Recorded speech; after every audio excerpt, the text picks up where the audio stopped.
Deputies arrested a suspect in the 2014 murder of Tammy Holland. She died after someone stabbed her to death in her Trinity home. On October 28, 2014, a neighbor went over to 50-year-old Tammy Holland's place after being unable to get in touch with her over the phone to see if she was all right. What he found was a gruesome scene, with her stabbed to death inside the living room of her own home at 964 Laughlin Hill Road in Trinity, North Carolina. Who could have murdered this woman, and what reason could they have had to do it? Hi friends, and welcome back to Mysterious Hook. Today we are looking at a 9-year-old cold case that was solved due to a DNA match in 2023. But first, if you haven't subscribed to the channel yet, please consider clicking the subscribe button, as it helps us create more content for you. So without further ado, let's dive right into this mystery. This cold case takes us to Trinity, a city located in Randolph County in the state of North Carolina in the United States. Trinity is quite a small town with a population of just above 7,000 people as of 2020. The community is most famous for being named after Trinity College, which later became Duke University. Sealy Corporation, the world's largest manufacturer of bedding products, has their headquarters in Trinity. Tammy Holland was born in this enchanting town in the year 1964. Though little information is available about her early life, we do know that she had 2 sons during her marriage with her husband. However, we don't know what happened to him or why they separated.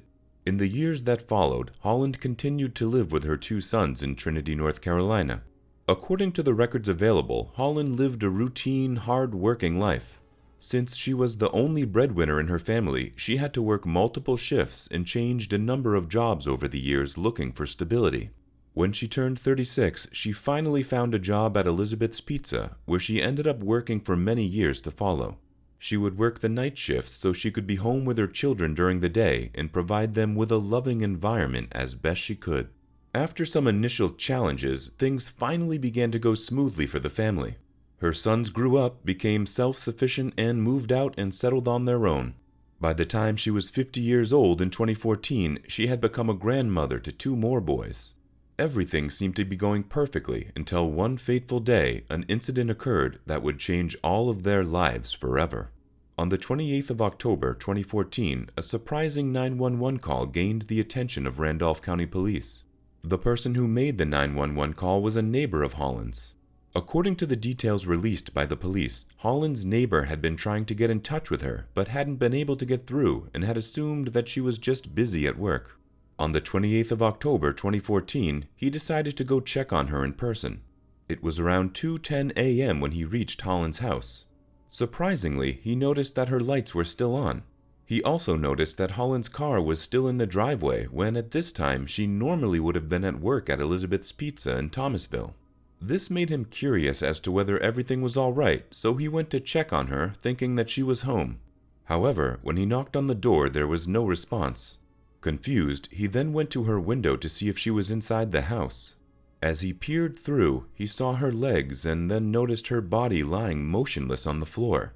This sent him into a panic, and he rushed to call 911. The Randolph County policemen hurriedly made their way to the address given to them by the caller. When they arrived, they opened the door to Holland's home. There she was, lying dead in her living room. She was drenched in a pool of blood. The police and investigators then quickly sealed off the house and brought in their forensic investigators to examine the crime scene and the body. Holland's body was then taken for an autopsy. According to the autopsy report released by the North Carolina Medical Examiner's Office, it was revealed that she was stabbed and then left to bleed to death. There were multiple stab wounds on her neck and body. This was ruled as the cause of death, and the case was ruled a homicide. An assault test was also conducted, but no trace of semen was found on her. At the time of her death, she was staying alone in Laughlin Hill Mobile Home Park. After learning the cause of her death, the Randolph County Police started their investigation.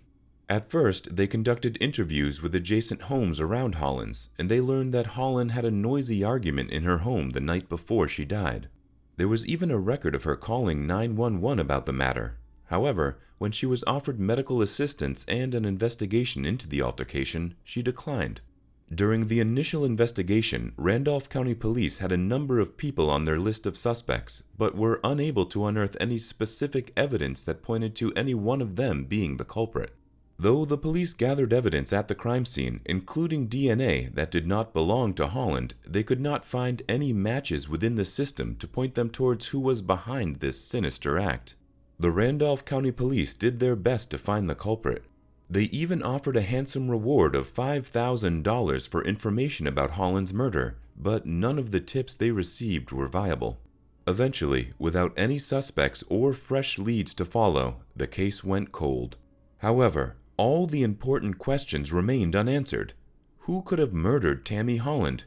Was it the same person with whom she had an argument on the day before her death? Or was it someone else entirely? Although years had passed without answers, the county's investigators were still eager to solve Tammy Holland's murder case.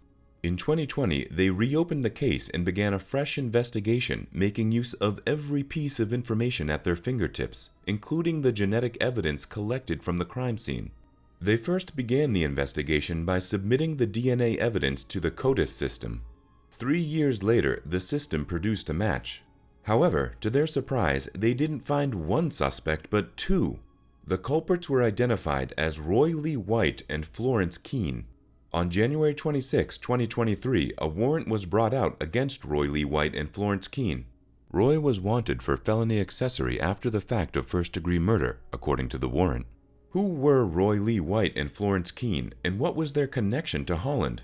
Though we do not have much information on Florence, we do know that Roy was born in 1967, the same year Tammy Holland was born.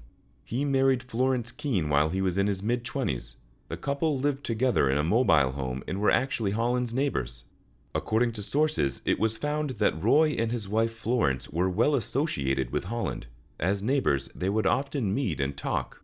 With a warrant issued against the pair, the police had now made Roy and Florence wanted criminals. Both Roy and Florence had successfully managed to evade the police for almost a decade, but thanks to DNA evidence, Tammy's culprits had now been identified. With the perpetrators on the loose, Randolph County Police went all in to find the whereabouts of the couple. They looked for Roy Lee White in the neighborhood where he had once lived, but they couldn't find him. He was clearly on the run. Luckily, on February 7, 2023 at 11:10 p.m., the Randolph County Sheriff's Office Criminal Apprehension Team located and apprehended Roy at the Econo Lodge on Brentwood Street, High Point, North Carolina. He was then transported to the Randolph County Detention Center and taken in front of the magistrate, who issued a $60,000 secured bond and set a first appearance for February 8, 2023, in Randolph County District Court.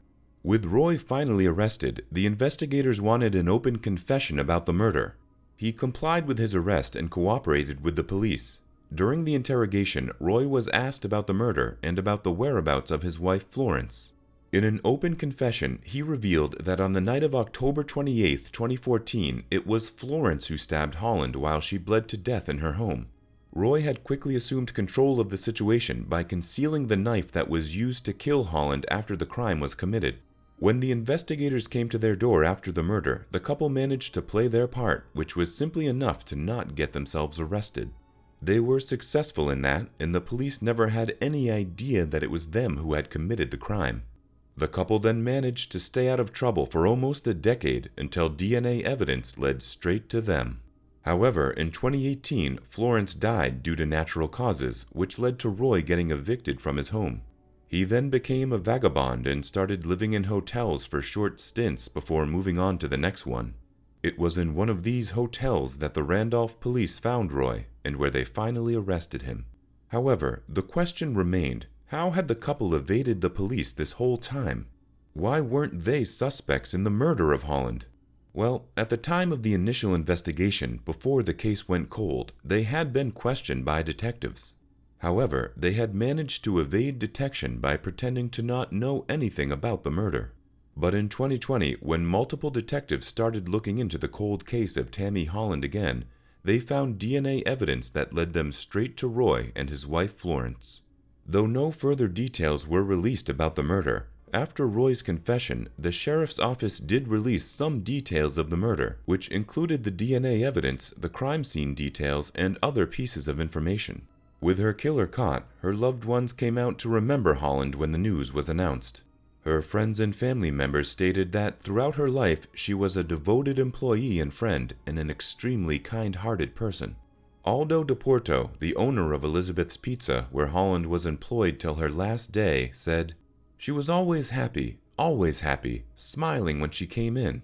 He also noted that Tammy Holland was the kind of person to always be there for her coworkers, and she got along with everyone. She was one of the good people in the world, and a very good person to work with. With Holland gone, the staff had continued to feel her loss for all those years. "We still remember her," he said.